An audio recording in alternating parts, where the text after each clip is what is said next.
The private room was drenched in dim neon light, the air heavy with smoke and perfume, the muffled bass of the KTV below rattling through the floor. Richard sat on the edge of the sofa, his posture straight despite the whiskey that scorched his throat. He had always been careful, always maintained dignity no matter how casually Susan toyed with him, but tonight her cruelty cut deeper than any blade. She dangled a keycard in front of his face, the corners of her lips curved upward in a mocking smile that never reached her eyes. "Go upstairs, Richard," she whispered, her voice coated in sweetness and poison alike. "There's a client waiting. Make her happy for me, and I'll consider giving you something in return." Her best friend laughed from the side, fanning the smoke away as though this humiliation were entertainment. Richard's fingers twitched, but he didn't reach for the card. For 3 years he had followed Susan through storms and shadows, standing beside her when others abandoned her, refusing to touch the credit card she kept locked in her drawer because he wanted her love, not her money. And still, tonight, she stood here, reducing him to nothing more than a bargaining chip. His jaw tightened. He remembered nights when Susan would curl up in his arms like a frightened child, trembling at the sound of thunder, and he had run through rain barefoot just to comfort her. He remembered the time she had casually mentioned snow, and he had flown into a blizzard to bring her a handful in his palms. None of it mattered now. Susan's eyes gleamed, catching the dim light as she leaned closer, her perfume suffocating. She hooked her finger under his chin as she always did, that mocking gesture she used as if he were her pet, not her partner. "Don't look at me like that," she teased. "Isn't this what you're good for, obedience?" Her voice carried a sharpness hidden beneath playfulness, as though she dared him to refuse. His throat burned again, but this time not from alcohol, burned from anger he forced down like fire. Across the room, her phone buzzed. Richard caught the faint voice of Joseph, her first love, seeping through the speaker. "Make him do it," Joseph commanded, "then I'll believe you don't care for him." Something inside Richard cracked, his chest tightened as though a vice gripped his ribs, his stomach coiling in pain. For years, every small act of devotion had been an attempt to bridge the distance between them, but she had never let him reach her. She had compared him to Joseph at every turn, as though Richard's love and loyalty were worth nothing against Joseph's indifference. And now, to prove her loyalty to Joseph, she was offering Richard like a pawn in a negotiation. The humiliation was unbearable. He rose from the sofa, towering over Susan, his shadow falling across her flawless makeup and fox-like eyes. "Susan," he said, his voice low, controlled, though inside he trembled with rage. "What do you take me for?" She tilted her head, lips curving, eyes cold. "A toy," she replied softly. "A useful one, as long as you perform. And if not?" She shrugged, her smile widening. "You're replaceable." Richard stared at her, unable to reconcile this heartless woman with the girl he had once believed in, the one who had once held his hand as if she'd never let go. His hands shook as he took the card from her, not because he accepted the role she shoved him into, but because in that instant, something inside him shattered. A bitter smile tugged at his lips as he turned toward the door. "As you wish," he murmured, forcing each word past the burning in his throat. The whiskey churned in his stomach, acid rising, but the pain almost felt cleansing. He knew then, this was the last time. Behind him, Susan's voice rose, sharp and trembling. "Richard! Wait!" But he didn't. The door closed on her words, sealing them behind him like the end of a prayer left unanswered. For 3 years, he had given her everything, even the pieces of himself he couldn't replace. Now, in this single moment of betrayal, she had stripped him of love, stripped him of dignity, and left him standing alone in the ruins of what they once were. He clenched the keycard in his hand, the edges biting into his skin, and walked down the hallway, knowing the man who had walked in here tonight would not be the same one who walked out. Richard Key had always carried himself with a restraint that bordered on silence. To outsiders, he seemed like the type of man who lived in the shadow of stronger personalities, a quiet figure lingering behind Susan Lynn's dazzling beauty and sharp tongue. But those who looked closer, though few ever did, would have seen the discipline in his gaze, the steadiness in his hands, and the way his shoulders carried burdens without complaint. From the time he was young, Richard had been raised not just with privilege, but with expectation. His father, the chairman of a sprawling family conglomerate, had intended for Richard to be polished into a diamond, unyielding, flawless, and destined to rule. Yet Richard had resisted this fate quietly, preferring anonymity, even humility, to the suffocating weight of legacy. When he first met Susan, she had no idea of his background. That was how he wanted it. He never mentioned the mansions, the chauffeured cars, or the endless resources at his disposal. Instead, he appeared as an ordinary man, a man who brought her coffee when she was working late, who held an umbrella for her during storms, who saved every penny of his own allowance to buy her small, meaningful gifts. To him, hiding his identity was not a deception but a preservation. He wanted her to love him as Richard, not as the chairman's son. He wanted something genuine in a life where everything else was predetermined. For 3 years, he dedicated himself to Susan. He endured her sharp remarks, her dismissive laughter when her friends teased that he was her little puppy. He endured the whispers in their social circle that he must be after her money since she was known for being lavish with those who hovered around her. The reality was the opposite. Every card she gave him, every luxury watch, every limited edition sneaker remained untouched in a drawer. The only thing he had ever kept from her was a small sketchbook of her childhood drawings, something she had once tossed away absent-mindedly. He treasured it because it was the only gift of sincerity she had ever offered him, even if she hadn't meant to. Richard's devotion was not silent weakness, it was sacrifice. He had gone to war with his own father, who accused him of wasting himself on a woman who would never love him back. He had endured the cold stares of his family, who wondered why the heir to an empire was humiliating himself for a woman who openly pined for another man. Yet Richard held on, telling himself that patience and kindness could mend any wound, that one day Susan would look at him and finally see the man who had always stood by her side. Susan Lynn, however, was not a woman easily moved by sacrifice. Beautiful, cunning, and ambitious, she carried the sharp edges of someone who had clawed her way out of hardship and refused to ever return. To the world, she was the picture of grace, the poised executive who commanded respect in boardrooms, the woman whose laughter lit up any gathering, the ambitious daughter who proved herself indispensable. But in private, with Richard, she was often careless, manipulative, even cruel. She treated his silence as passivity, his patience as servitude, his devotion as something that would never run out. She never saw the toll it took on him to hold her when she cried Joseph's name in her sleep. She never noticed the way his jaw tightened when she brought up her first love in casual conversation, praising Joseph's intellect, his charm, his potential. Joseph had been a shadow in their relationship from the very beginning. No matter how many years had passed, no matter how indifferent Joseph appeared toward her, Susan's heart never fully left him. Richard could feel it in the way she spoke of Joseph's return from abroad, in the way her eyes lay.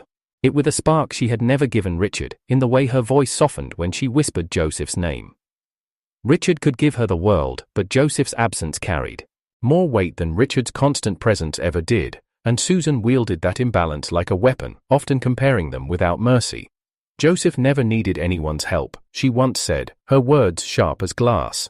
He's strong, capable, a man of vision. Richard, you're safe. Too safe. Sometimes I think you'd rather live as my shadow than as yourself. Each barb chipped away at him, yet Richard endured. He told himself that love required patience, that one day she would tire of chasing a ghost and finally see the man in front of her. But deep down, the humiliation festered, and with it, a quiet rage. It was in the middle of this growing storm that Margaret Chen entered his orbit. Margaret was not the kind of woman who sought attention. She carried herself with an understated elegance, her almond-shaped eyes hiding stories she rarely spoke aloud. As the daughter of another influential family, she had been forced to inherit responsibilities far earlier than most. Her father's sudden stroke had left her at the helm of a business empire she had not yet been ready for, and though she had proven herself capable, she carried scars. Scars not just from corporate battles, but from betrayal. Richard first encountered Margaret during a tense dinner arranged by his father. At that time, Richard was still in Susan's grasp, still playing the role of her obedient lover.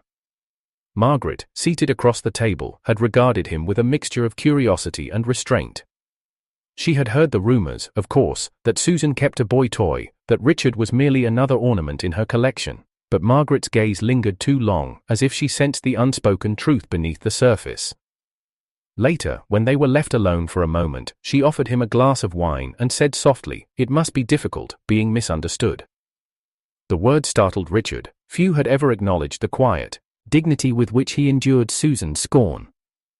Margaret didn't elaborate, and he didn't respond, but something passed between them in that instant, a recognition of shared wounds. He didn't yet know the full story of her past, how a man she had once trusted had betrayed her for profit, but he could see the shadow in her eyes. She, too, knew what it meant to give sincerity and receive cruelty in return.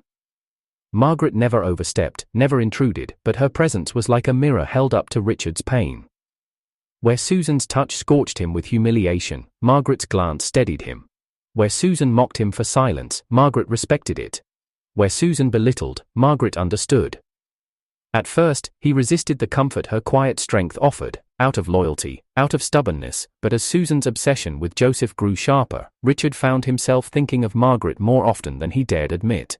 In Susan's world, Richard was the toy she flaunted and dismissed, the man she could bend and twist at will. In Joseph's shadow, Richard was invisible, insignificant, easily discarded. But in Margaret's eyes, even in the briefest moments, Richard was seen. That difference, though small at first, would become the thread he held on to when everything else was stripped from him. For now, though, he remained bound to Susan, his devotion unbroken, his sacrifices unnoticed.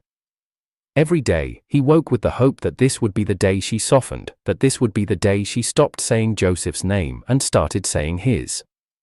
And every night, he went to sleep with the bitter taste of disappointment.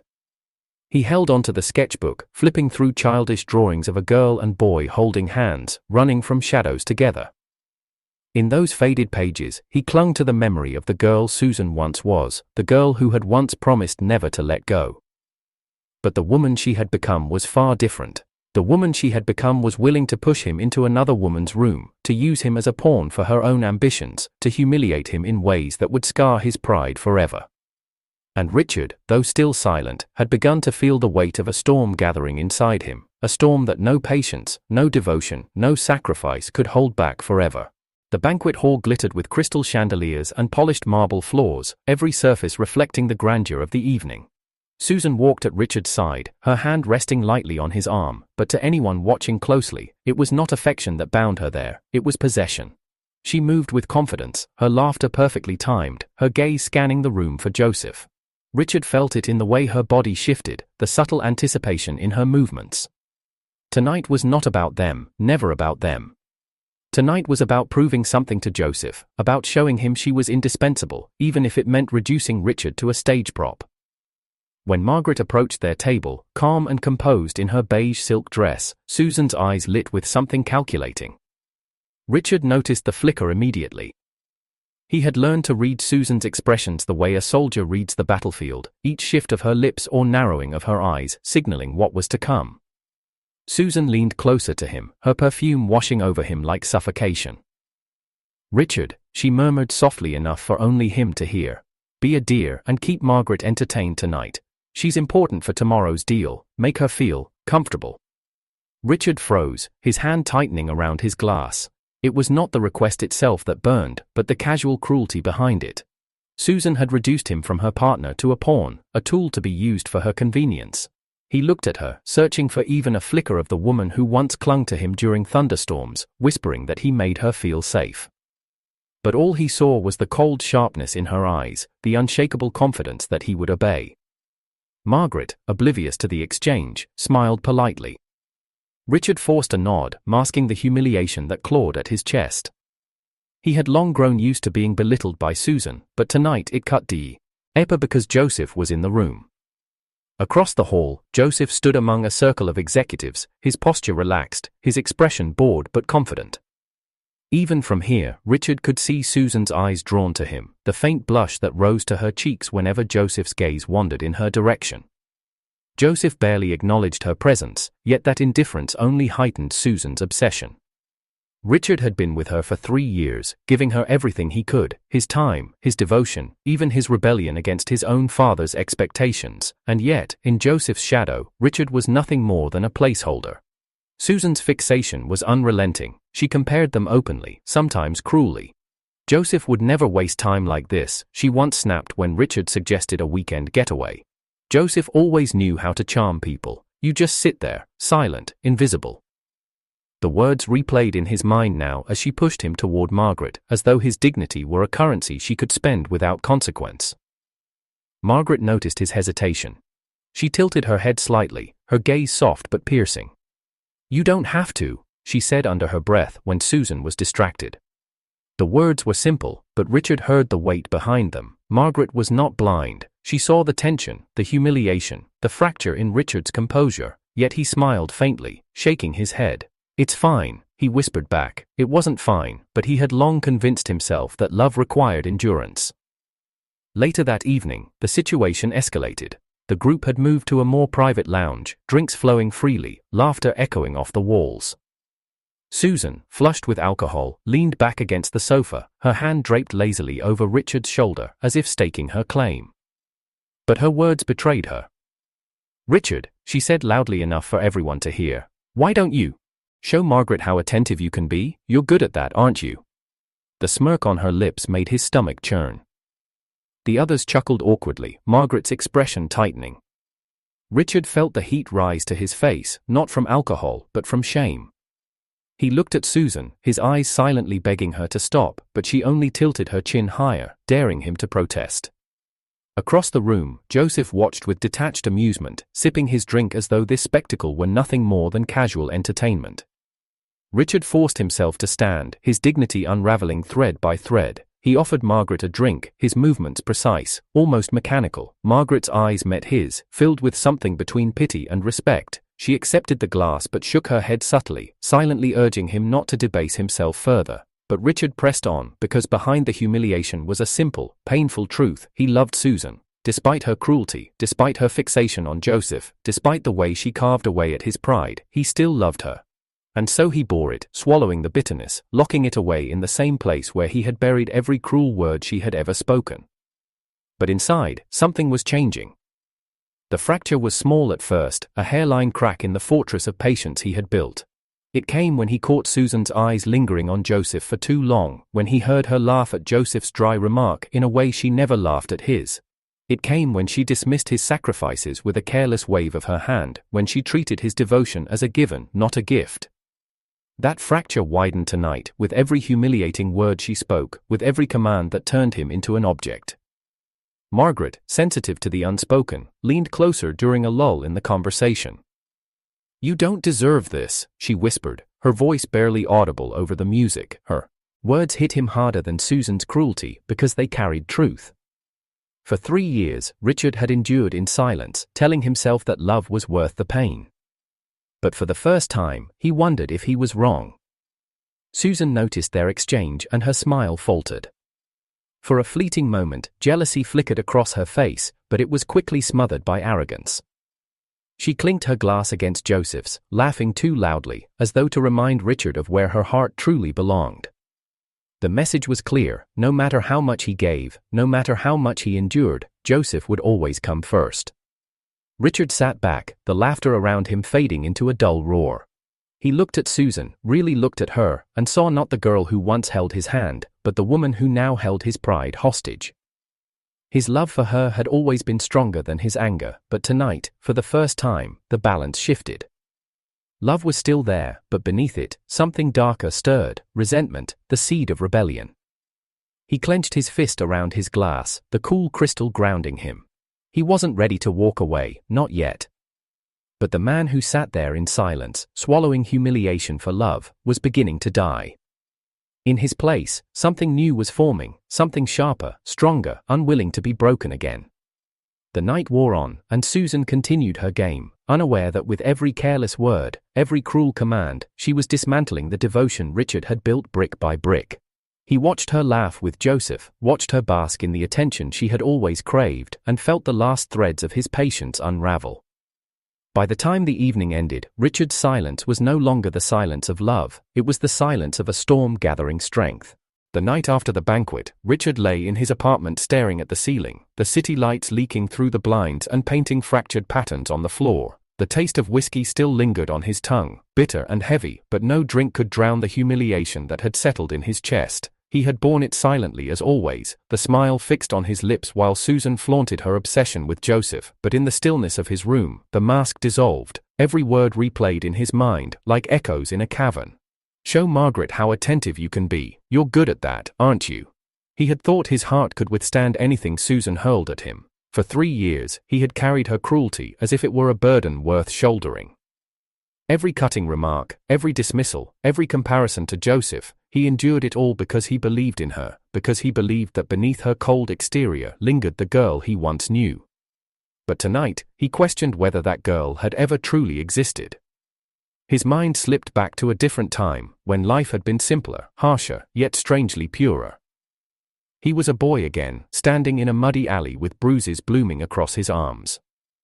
Older kids had cornered him, mocking him for his family's sudden fall from grace, jeering at the boy who had gone from privilege to poverty overnight. Just as the first fist swung, a small figure darted forward, Susan. Her hair was tied back messily, her clothes worn thin, but her eyes blazed with defiance. She grabbed his hand, tugged him hard, and together they sprinted through the winding streets. She knew every shortcut, every hidden corner, and they lost the bullies within minutes. That was the first time Richard saw her, and in that moment, in the breathless laughter they shared after escaping, he felt a bond stronger than any vow. For weeks, they were inseparable. They begged scraps of food together, shielded each other from the cruelty of the world, and shared dreams no one else cared to hear. She told him she wanted to escape their lives, to become someone untouchable. He told her that one day he'd make enough money to marry her, to keep her safe forever. She had smiled then, so sincerely, and nodded. "Okay. I'll wait for you." Those words haunted him now. He rolled onto his side, gripping the edge of the blanket until his knuckles whitened. Somewhere along the way, the girl who once held his hand through the darkness had become the woman who pushed him toward another's arms. Somewhere along the way, promises had twisted into weapons, and loyalty had become humiliation. He had built his love on the memory of that girl, but she no longer existed, if she ever had. His phone buzzed on the nightstand. A message from Susan glared at him. "Did you behave?" Margaret seemed pleased. "Don't forget tomorrow's meeting."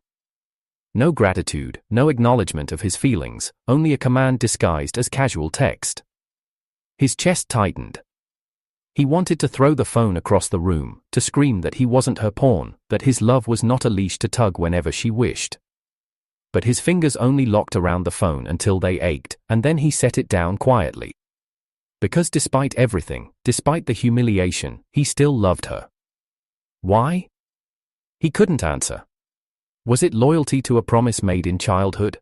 Was it hope that the girl who once saved him would surface again? Or was it simply weakness, a refusal to admit he had wasted 3 years of his life on a woman who never valued him? The following day, Richard attended the meeting arranged with Margaret's company. Susan was radiant, her sharp suit tailored to perfection, her smile polished for business. Joseph sat nearby, effortlessly charming, his confidence filling the room. Richard remained silent as usual, seated slightly behind Susan, allowing her to shine as she always demanded.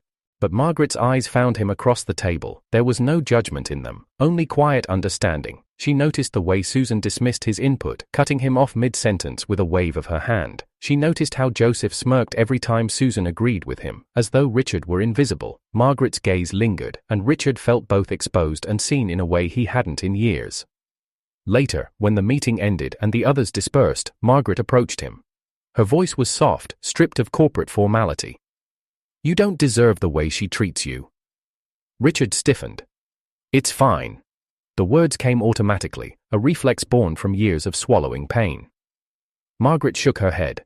"No, it isn't." He wanted to argue, but he couldn't. Her words pierced too deeply. Instead, he looked away, his jaw tight. Margaret didn't press further. She only offered a faint smile before walking away, leaving him with silence heavier than any scorn. That night, his dreams returned to childhood again. He dreamt of Susan's small hand gripping his as they ran from bullies, of her promise whispered under the stars that they'd never be apart. But the dream shifted, twisted, until the Susan holding his hand vanished, replaced by the Susan of now, her eyes cold, her lips curled into that mocking smile, her hand shoving him toward Margaret's waiting arms. He woke drenched in sweat, his chest heaving, the memory of betrayal mingling with the ache of longing. Days blurred together, each one a repetition of the same torment. Susan flaunted her obsession with Joseph, sometimes subtly, sometimes cruelly obvious. She laughed at Joseph's jokes with a softness Richard hadn't heard in years. She adjusted Joseph's tie in front of everyone, while Richard stood by, a silent witness.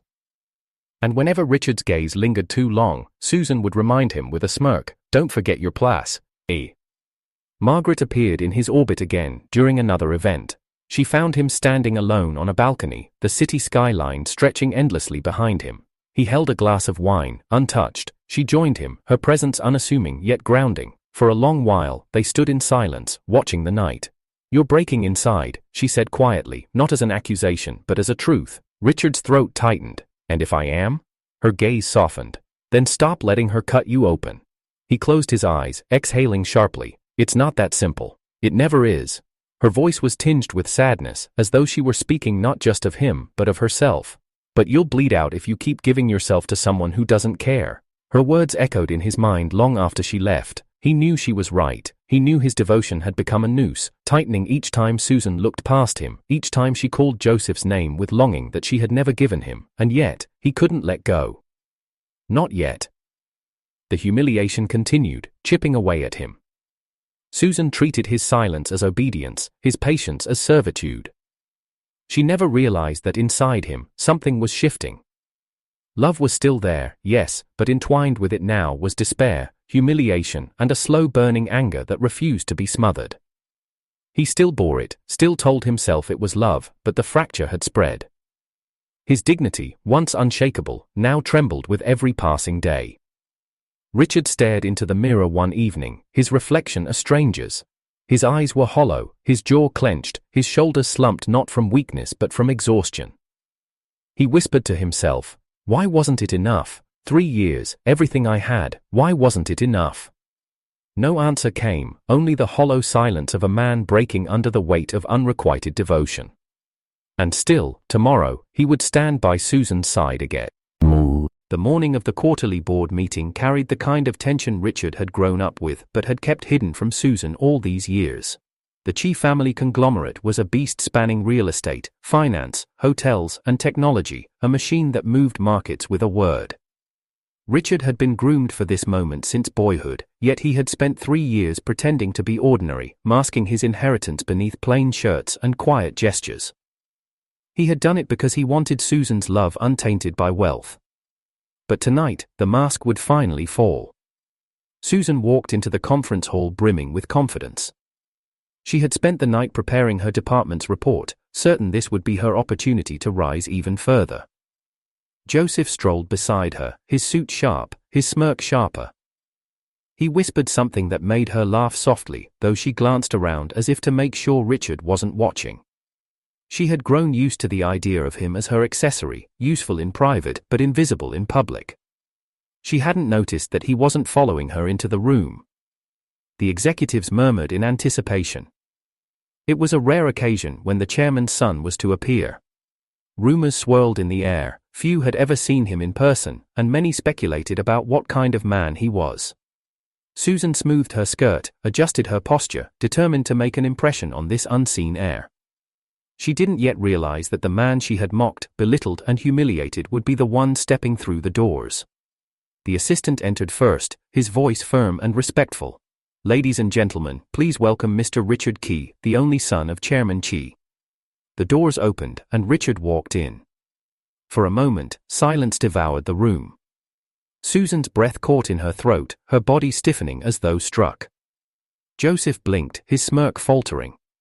Richard's presence was different now, his suit tailored to perfection, his dark eyes steady with authority, his shoulders squared with the confidence of someone who knew he belonged at the head of the table. He was no longer the silent man who endured Susan's mockery. He was the heir. Susan rose instinctively, her lips parting. "Richard?" Her voice trembled, caught between disbelief and dread. The assistant continued smoothly, ignoring her. "From this quarter forward, Mr. Chi will be overseeing all departmental reports directly. Please present your work clearly." Richard's gaze swept the room before finally settling on Susan. He didn't smile, didn't flinch, didn't offer her the comfort of familiarity. He only said, "Manager Lin, let's begin with your department." The title, Manager Lin, cut sharper than any blade. Not Susan, not darling, not even the mocking endearments she used on him, just the cold professional title that reminded her she was nothing more than an employee here. Her face drained of color, her hands trembled as she shuffled her papers. She tried to speak, but the words tangled in her throat. Joseph leaned forward, attempting to cover her hesitation. "Allow me to assist." Richard's gaze flicked to him, sharp as steel. "Mr. Joseph, if you cannot allow your colleague to speak for herself, perhaps you should let someone else take her position." The weight in his tone silenced Joseph instantly. He sat back, his smirk gone, his eyes narrowing with resentment. For the first time, the man who had mocked Richard as a mere boy toy realized he was staring up at someone who now held his career in the palm of his hand. Susan finally managed to stumble through her report, her words rushed and incoherent, her usual confidence was gone, stripped bare by the revelation of Richard's identity. Each time she looked up, his calm, unreadable expression drove another nail into her composure. She thought back to every cruel word she had spoken, every time she had compared him to Joseph, every time she had shoved him into humiliation. Shame crashed over her in waves so heavy she could barely breathe. When the meeting ended, Richard closed his folder with quiet finality. "That will be all. Thank you, everyone." His gaze passed over Joseph and Susan without pause, as if they were no more significant than any other subordinate. But Susan couldn't let it end there. As the room emptied, she hurried to him, her heels clicking frantically against the polished floor. "Richard, wait!" He turned, his expression cool, professional. "Manager Lin, do you require clarification on something?" Her heart twisted, the distance in his voice was unbearable. You're Chairman Key's son? Why didn't you ever tell me? Why did you let me?" Richard's lips curved, but it wasn't a smile. "Would it have mattered? You never cared for me without the title. Why should the title matter now?" Tears welled in her eyes, but she bit them back, her pride warring with her desperation. I didn't know. If you had? Richard stepped closer, his voice lowering, each word laced with the weight of betrayal.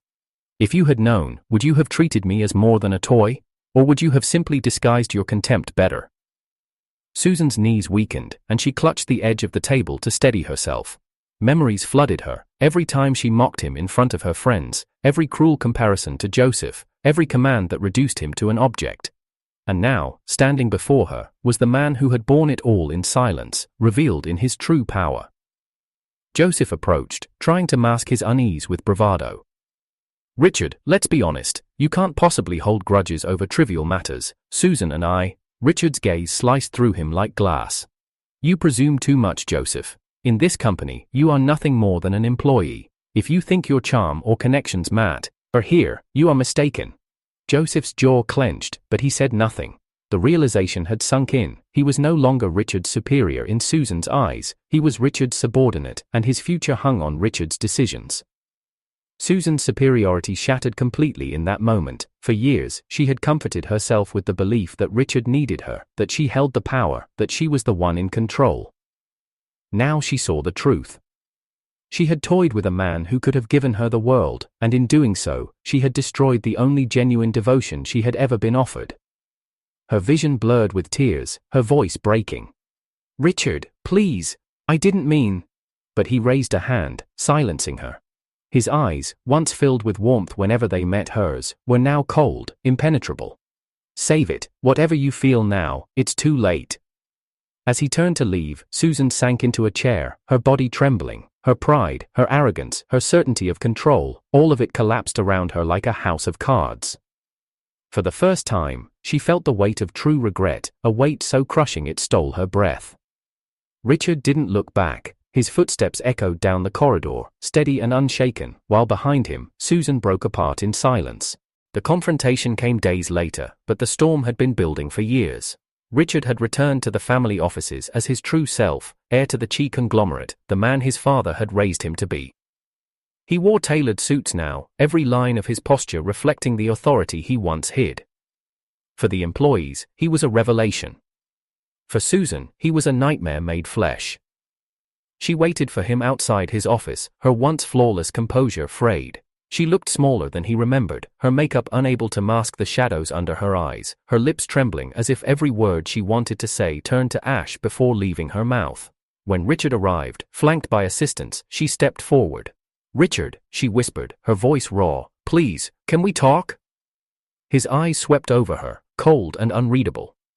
"Manager Lin," he said evenly, "I don't recall scheduling a meeting with you." The formality cut deeper than any insult. Her breath caught, but she forced herself to follow him into the office.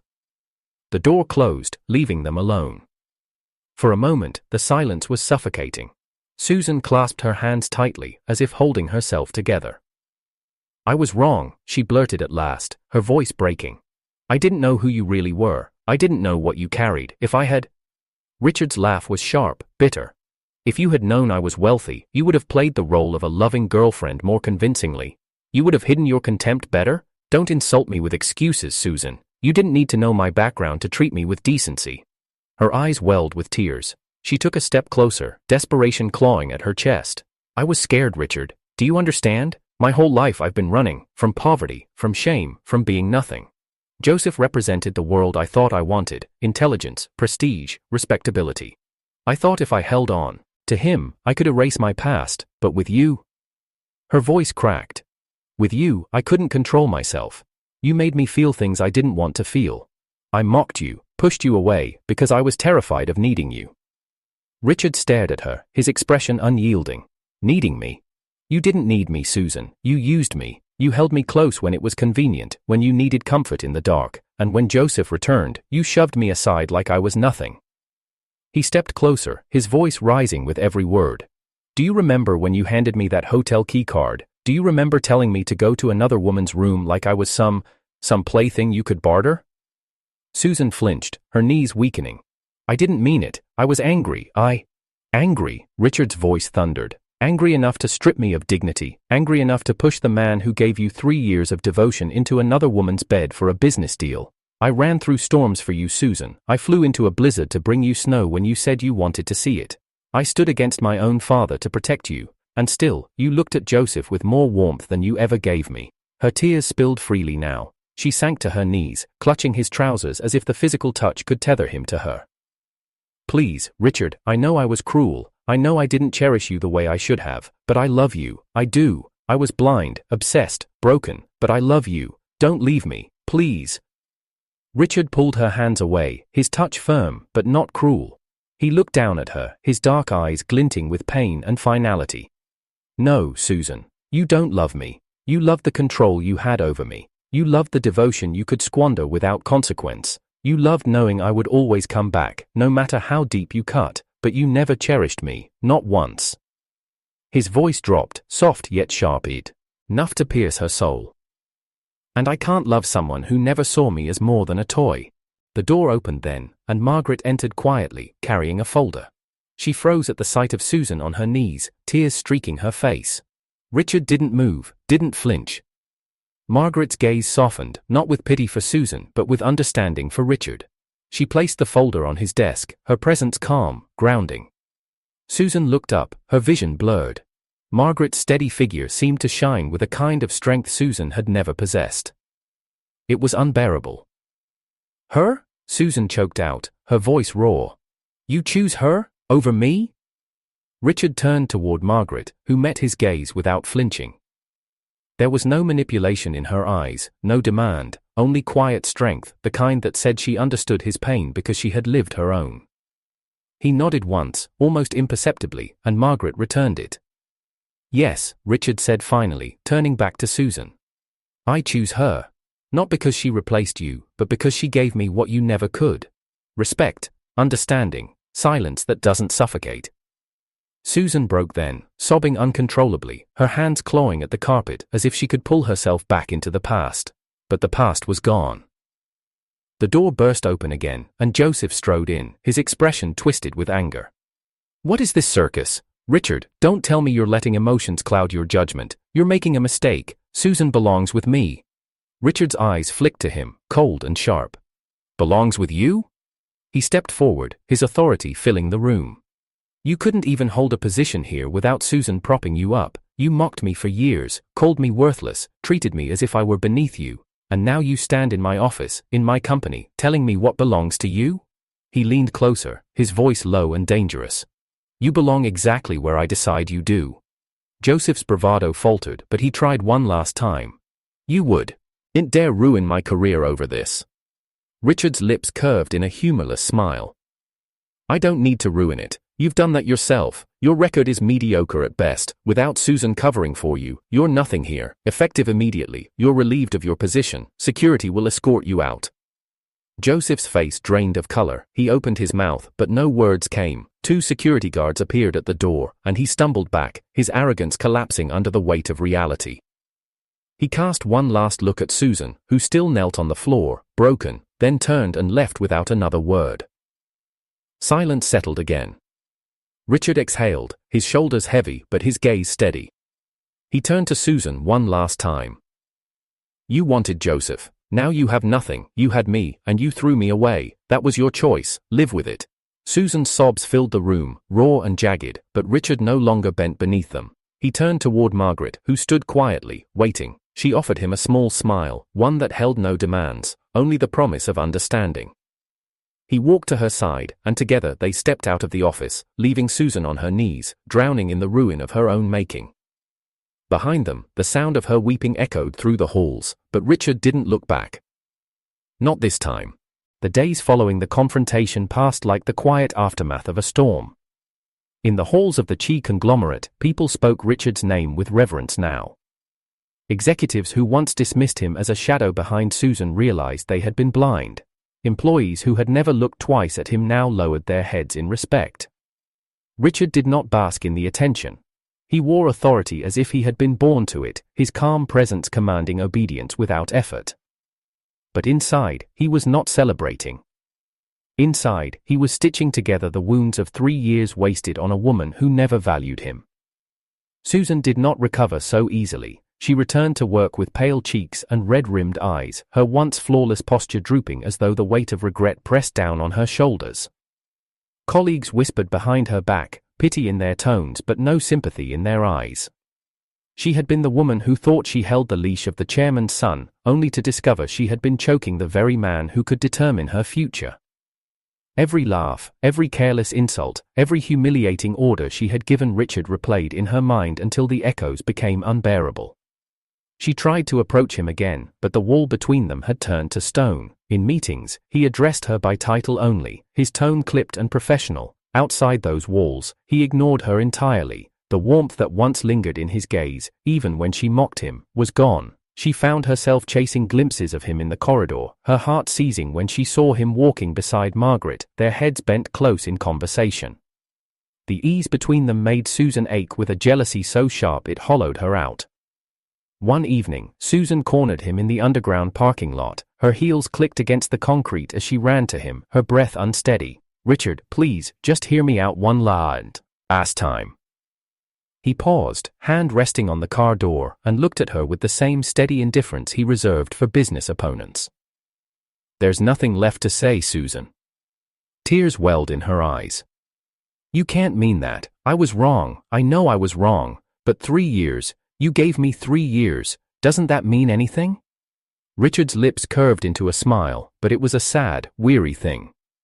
He opened the car door, then reached into the back seat. When he turned, he held a worn sketchbook in his hand.